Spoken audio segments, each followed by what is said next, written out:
కాంగ్రెస్ నుంచి ఏ రకమైనైతే బీఆర్ఎస్ పార్టీని మనము ఫామ్ హౌస్ కు పంపించామో ఈ కాంగ్రెస్ పార్టీ నుంచి కూడా తెలంగాణను రక్షించుకోవాలి, తెలంగాణ ప్రజలను రక్షించుకోవాలి.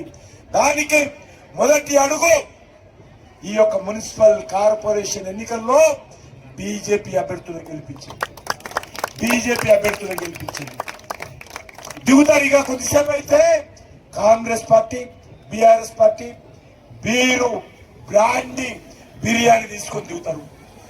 ఈ ఎలక్షన్స్ లో బీరు కమ్ముడుపోతే, బ్రాండీ కమ్ముడుపోతే, బిర్యానీకి లొంగిపోతే మన జీవితం అంధకారం అవుతుంది.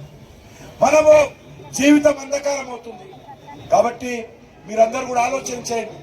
మన పిల్లల భవిష్యత్తు బాగుపడాలంటే, మన తెలంగాణ భవిష్యత్తు బాగుపడాలంటే, మన రామగుండం భవిష్యత్తు బాగుపడాలంటే, పేదవాళ్ళకు సంబంధించినటువంటి భవిష్యత్తు బాగుపడాలంటే నరేంద్ర మోడీ గారి నేతృత్వంలో కమలం పువ్వు గెలవాలి, కమలం పువ్వు జెండా ఎగరాలి, బీజేపీ జెండా ఎగరాలి.